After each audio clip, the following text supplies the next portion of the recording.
प्रिय विद्यार्थियों, आज हम पढ़ेंगे कक्षा 12वीं की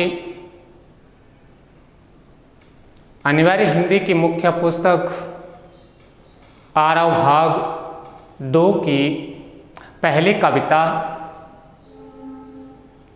इस कविता को या इस कविता के तीसरे भाग को पढ़ने से पूर्व आप सभी देखने वाले और सुनने वालों का अपनी भाषा के YouTube चैनल में या YouTube चैनल की ऑनलाइन क्लासेस में आप सभी का स्वागत और अभिनंदन है। आज बच्चों, जो हमारी कविता आत्म परिचय चल रही है, जिसके हम पूर्व में 3 वीडियो पढ़ चुके हैं और आप देख चुके हैं। साथ साथ आज इसी का आत्म परिचय कविता जो हरिवंश राय बच्चन के द्वारा लिखी गई है, उसी का तीसरा काव्यांश आज हम पढ़ेंगे। तीसरा और चौथा मैंने आपके समझने की दृष्टि से छोटे छोटे भागों में विभाजित कर दिया है।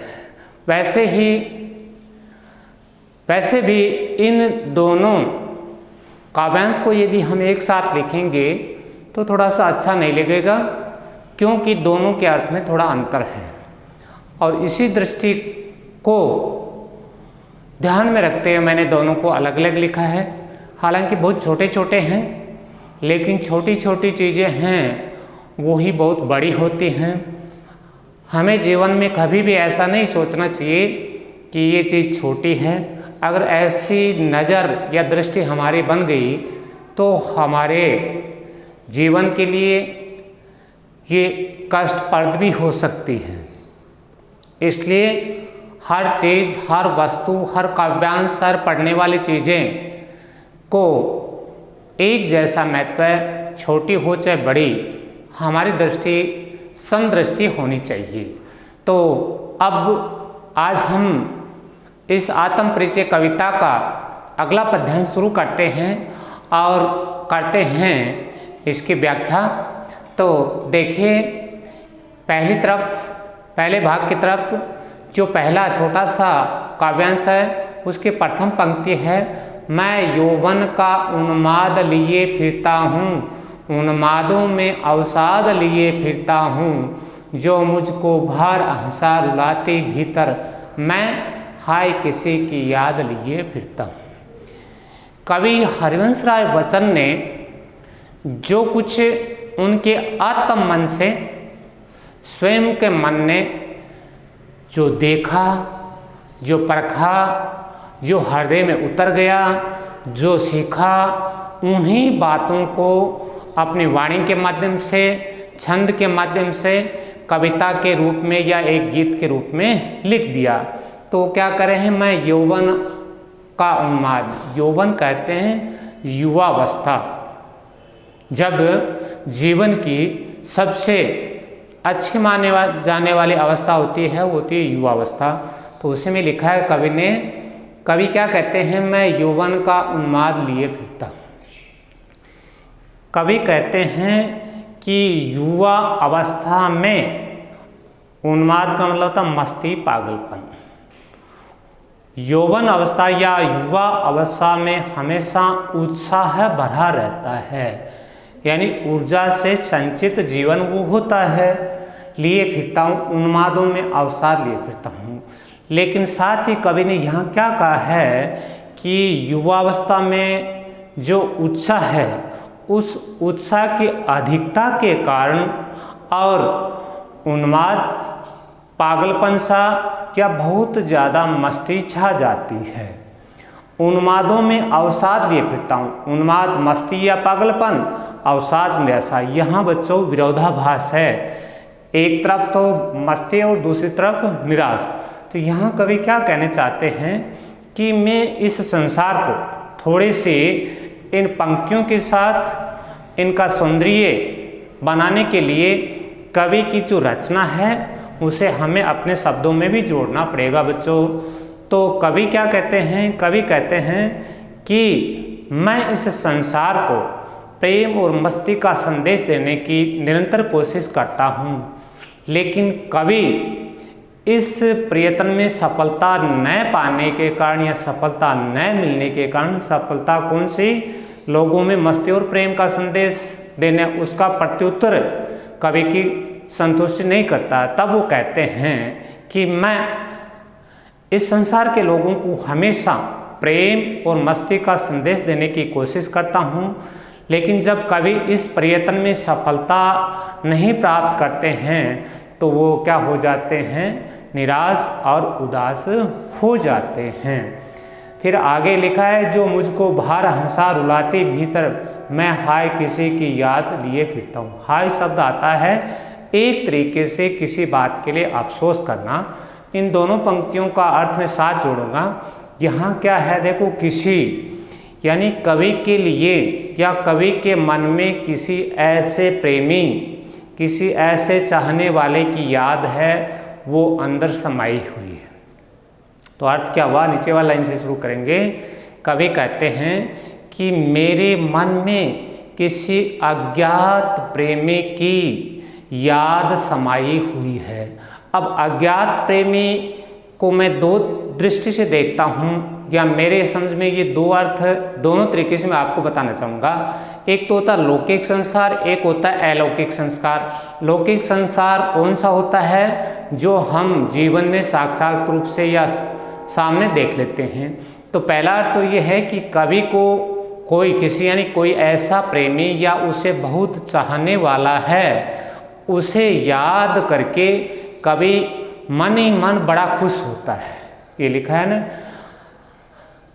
मुझको बाहर हंसा देती है। जब अपने उस प्रेमी की जो उसे बहुत चाहता है उसे याद करते ही कवि दिखावे में हंसता है, क्योंकि उसकी याद उसके प्रेम को सहेजने के लिए या बनाए रखने के लिए कवि है वो बाहर से तो हंसता हुआ दिखाई देता है, लेकिन रुलाते भीतर, भीतर ही भीतर या अंदर ही अंदर वो मन से रोता रहता है।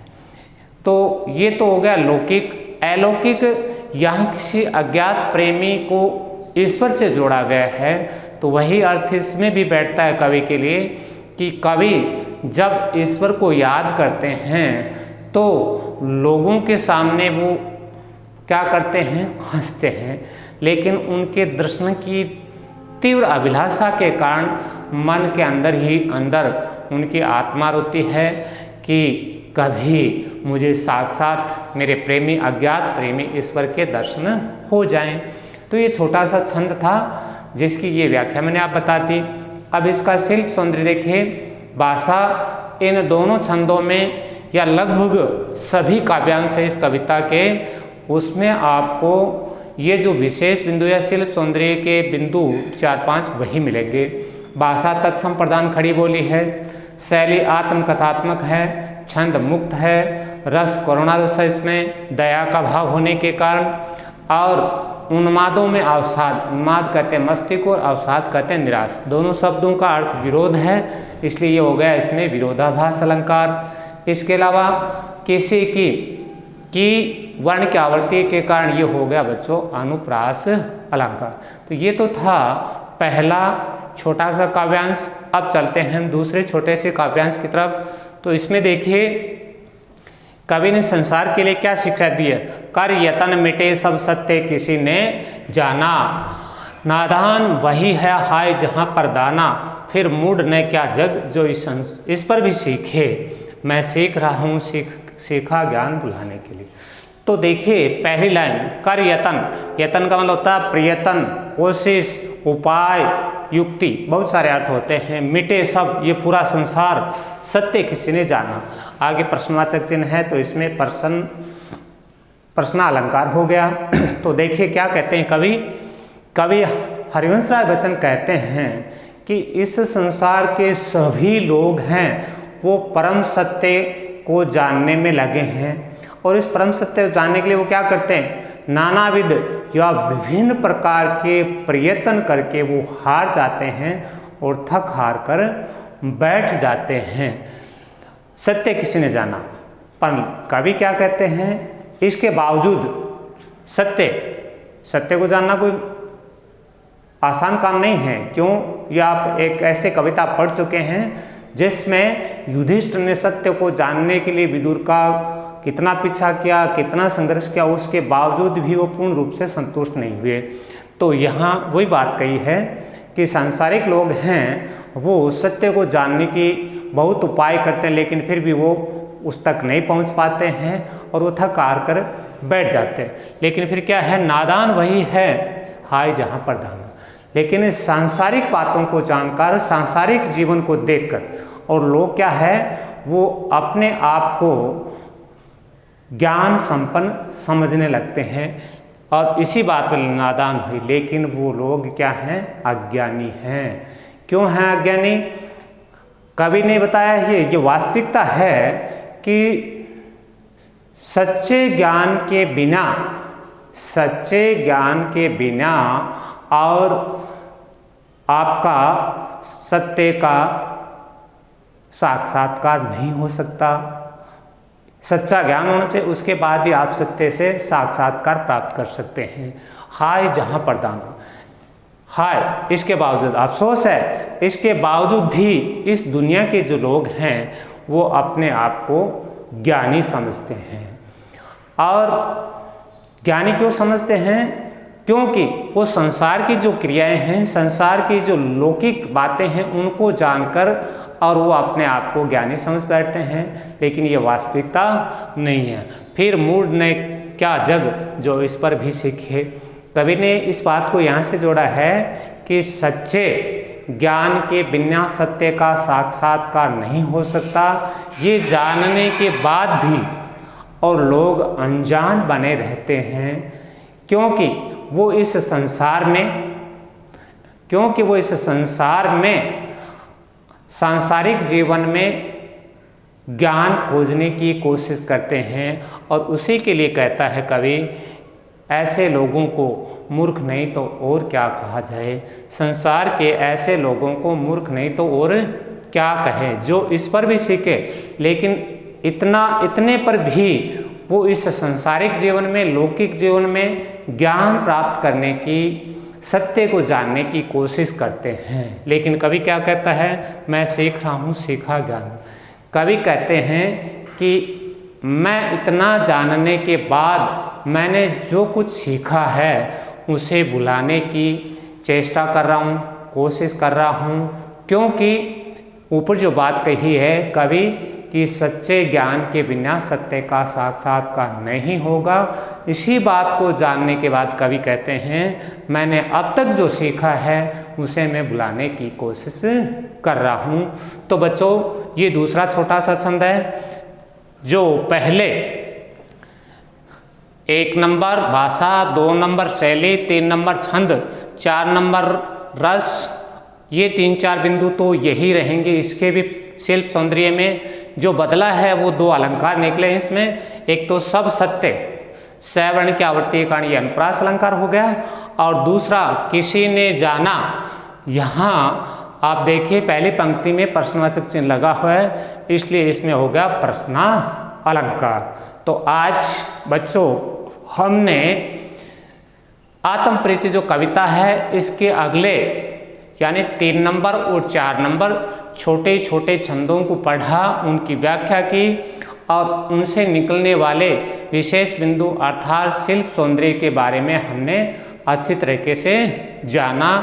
और अब आप इनका अर्थ है वो सीखने की और याद करने की पूरी कोशिश करें। आप सभी ने इन दोनों छंदों को और शिल्प सौंदर्य को देखा, इसके लिए आप सभी का बहुत बहुत धन्यवाद।